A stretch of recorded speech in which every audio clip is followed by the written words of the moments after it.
So may threshold. Meron po. Yun. O ngayon, Mr. President, this is based on records, ha? Yung MG Samidan Corporation's license is category A. Alright? Only. Yet, for the year 2022 to 2025, it bagged 58 flood control projects amounting to 5 billion .02. Lampas po, Mr. So, President. so is this it is definitely not within the allowed amount in category A license, ano? Yes, Mr. President. And this is one of the questions that we should ask PICAB to clarify. Kasi paano makakakuha ng ganong kalaking kontrata kung siya'y medium B or license category A? Kasi sinasabi rito sa table, ang single largest project above 75 million up to 150 million. And allowable range of contract costs up to 300 million. Kasi kung billion, medyo lampas-lampasan siguro. 5 billion po. Baka pang quadruple or triple A na yan, Mr. President. 5 So billion we po. should Ito ask pa. them. Maganda ito. Lalong sumasarap. In 2019, itong MG Samidan's paid up capital is only 250,000 pesos. O lalo na, Mr. President. Ano? Di ba? Come 2022, how is it possible that their financial capacity increased to undertake billions worth of projects? I think, Mr. President, distinguished minority leader, we should attend the second hearing of the Blue Ribbon Committee and clarify po natin ito. Wala po yung ating chairman ng Blue Ribbon dito, but I have a comment, if I may, Mr. President, distinguished majority leader. September 1 din yata yung first hearing natin ng DBCC. Baka naman pwedeng pagsalasihin natin yung petsa kasi parehong gusto nating mag-attend do sa dalawang all too important hearings. So baka naman pwede mapakiusapan natin yung Blue Ribbon na ilihis man lang sa ibang petsa, not on September 1. Kasi September 1, Is it I at don't the know same time? kung anong araw yon, but if it's session day, maubusan tayo ng oras. Is it at the same time? Yeah, we take note of that, Mr. President. We will consult with the chairperson of the Blue Ribbon Committee and the chairperson of Finance, Mr. President. Thank you. Thank you, dear colleague. Thank you, Mr. President. Now, during the hearing also, Mr. President, that's why talagang tama, napakahalaga na maka-attend tayo nito mga hearings na ito. I found out that yung blacklisting po nila is only 1 year. I feel that it's too lax a penalty for being blacklisted. Hindi lang yun tapos gagawa pa ng ibang kumpanya. Do you think we should come up with a sticker penalty? Let's say 3 to 5 or 3 or 5 years. Pag na-blacklist ka, dapat 5 taon, hindi ka pwede. What do you think, Your Honor, Mr. President? Mr. President, I was told that the creation of PICAB is under Republic Act 4566, and I think we should revisit RA 4566 para ma-check natin itong I won't say anomaly, but itong probably kailan i-update natin yung batas, Mr. President. Good, Mr. President. At least we would be able to look into that piece of legislation. Ano? Now, May I know what construction company are you referring to? Yung malitang paid up capital. MG Samidan. MG? MG Samidan. Thank you. All right. Ito, madalas kong naririnig sa inyo to during not only during the campaign, but many years ago. You're very concerned about the regional development council, the local development councils. Ang sinasabi ninyo, dapat pag-akyat sa NEP o paggawa ng NEP, nakikinig sa local development council, sa regional development councils, hindi po ba? That is correct, Mr. President. Kaya mahalaga rin talaga itong DBCC na hearing. Ano? Ngayon, why are there flood control projects in areas identified by Project NOAA as having little or none flood risk? Why are we spending billions of pesos on projects that these areas, when many areas are drowning during a single habagat? Paano nangyayari po ito? Ibig sabihin, hindi nakikinig doon sa Regional Development Council or yung Regional Development Council ang humihiling? Mr. President, this is one flaw in the budget process that we want to correct.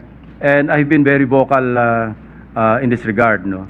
Dahil year in, year out, and I hope I have always raised this question our colleague Senator Ligarda, when she was chairperson, paulit-ulit ko po yung tanong, bakit 20% lamang ng output ng local development councils, particularly our regional development councils, ang na-adapt sa NEP? Imagine 20%, and yet dapat yung bulk ng mga projects, mga PPAs, no? Projects, programs and activities, dapat ang bulk yan nanggagaling sa local development councils. After all, who would know better the needs and priorities of the localities than the local development councils? Ang nangyayari, Mr. Oo. President, alam nyo, yung district representatives natin should be represented in the local development councils, and they are. No? Even in the barangay development council, they can send their representatives. And then municipal, city, provincial, pwede sila mag-attend, and that's where they should, debate with the local government units na kailangan nila yung mga proyekto rin sa loob ng kanilang district. Na sa ganon, when the budget call comes, nakasama na sa National Expenditure Program yung output ng mga regional development councils. Anong nangyayari, Mr. President? Normally, they don't participate. Why? Because sabi nila, pagdating naman sa Congress, kami naman ang bida eh. Mag-i-insert lang kami. Ang problema sa insertions, walang consultation sa end users, Local, yeah. sa local government units. Wala rin consultation sa mga implementing agencies. And that's the reason why, again, during budget deliberations, I had always questioned, bakit ang laki lagi ng ating unused appropriations? Nandiyan tayo sa mga 400 billion a year. From 2010, I think, up to 2020, for 10 years, parang ang average natin on a yearly basis, parang 452 billion. Why? Because the implementing agencies would not know how to implement the projects because they were not consulted. And remember when we talked to Senator Mark Villar, some time ago, I thought he would take it against me when he was DPWH Secretary na binabawasan ko yung budget ng agency niya. And he told us, no, as a matter of fact, we were thankful, even the other agencies, other departments, were very thankful that you were pointing out that the insertions or the amendments introduced or proposed by legislators, hindi man lang sila kinonsulta. And that's the reason why yung unused appropriations kept adding up. Kasi kung hindi nila alam, wala silang program of work, wala silang planning, paano nila i-implement? Ang problema nga, Mr. President, and I think ayaw natin marinig ito, no? The Filipino people hate to hear this, and we're also afraid to say it, no? Pero ang nangyayari, pinapasukan ng personal interest eh. Yung insertions, minsan sometimes nagiging supplier friendly or contractor friendly. Hindi na iniisip talaga yung kung ano yung needs and priorities of their constituents. Halimbawa, naka-deploy yung aking contractor ako, congressman din ako. Naka-deploy yung aking mga equipment sa isang lugar. Eh, yung mobilization nun, pag-deploy ko sa ibang lugar, medyo magastos. So, doon ako mag-i-insert doon sa lugar na naka-deploy ng equipment ko. Kahit hindi masyadong kailangan. Ay, talaga hindi kailangan, Mr. President. And sometimes, alam din naman natin to Mr. President, na yung pagpili ng mga district engineers, mayroong say ang mga district representatives. No? It works both ways, Mr. President. Naglalabi yung district engineer para mapunta siya sa district. Ang gagamitin niyang tagalabi, district representative. Yun naman district representative, gusto niya, bata niya yung district engineer. So pag it has come to a point na pag nag-insert, minsan, hindi na ito hundreds of millions. Umabot na minsan ng 10 billion pesos in one district. We heard stories about, or based on records, isang district 51 billion, isang district 15 billion.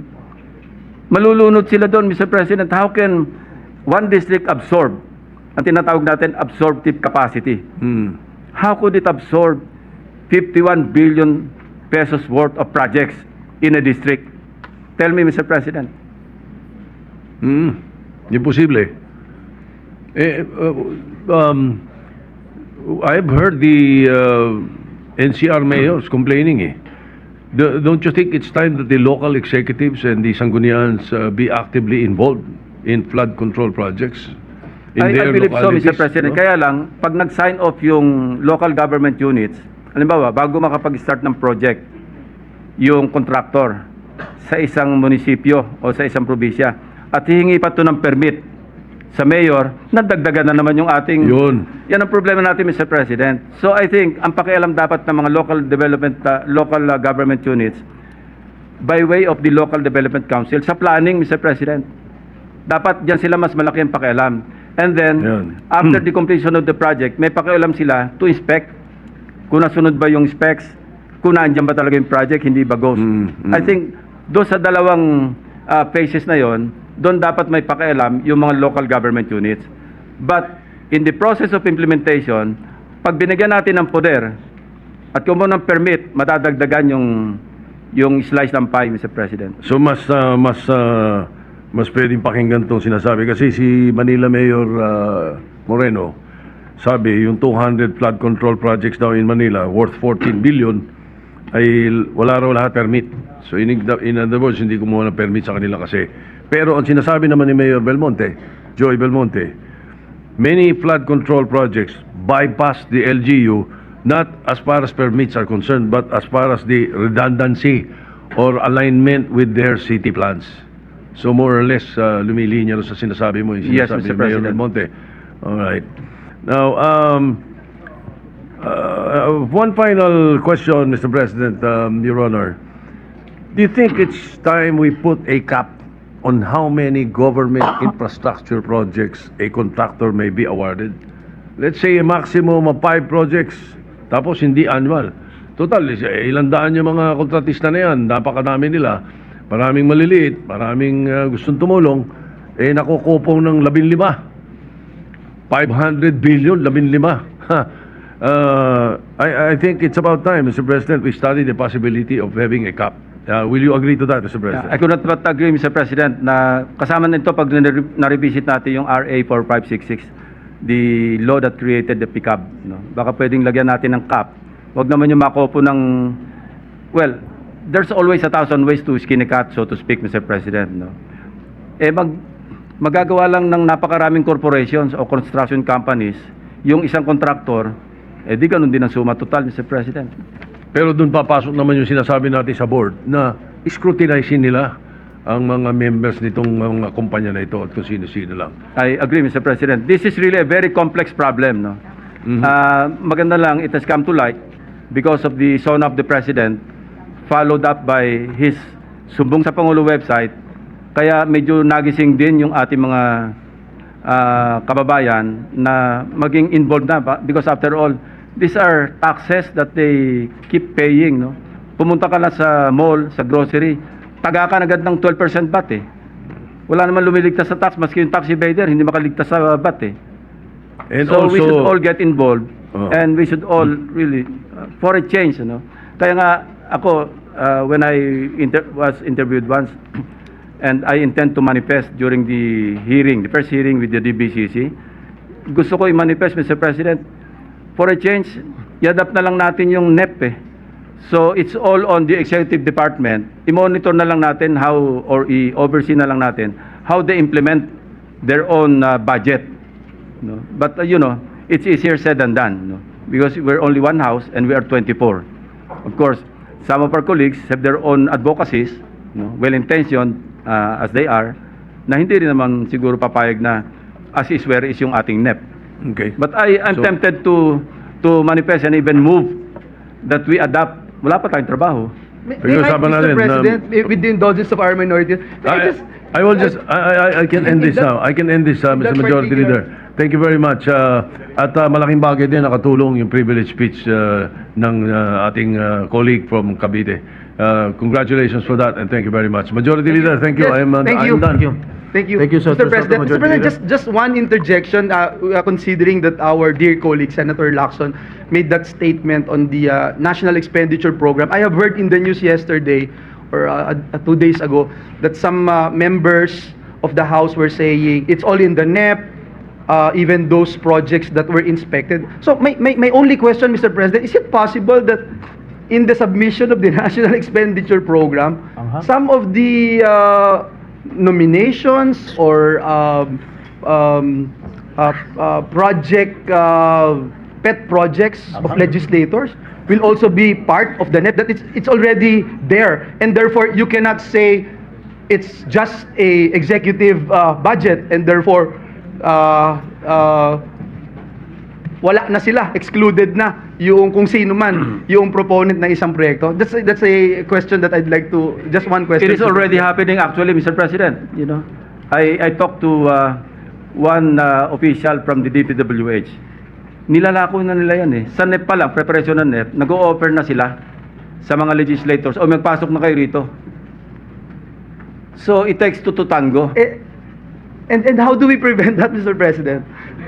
Eh, well, nangyari kay minority leader, distinguished minority leader. He confided to me. Somebody from the DPWH, an undersecretary, called him up, or his staff, nag-o-offer. Sabi niya, sabi mo kay Tito Sen, magpasok na siya sa NEP. Now, if we don't dance the tango with the other party, hindi mangyayari, Mr. President. Thank you, Mr. President.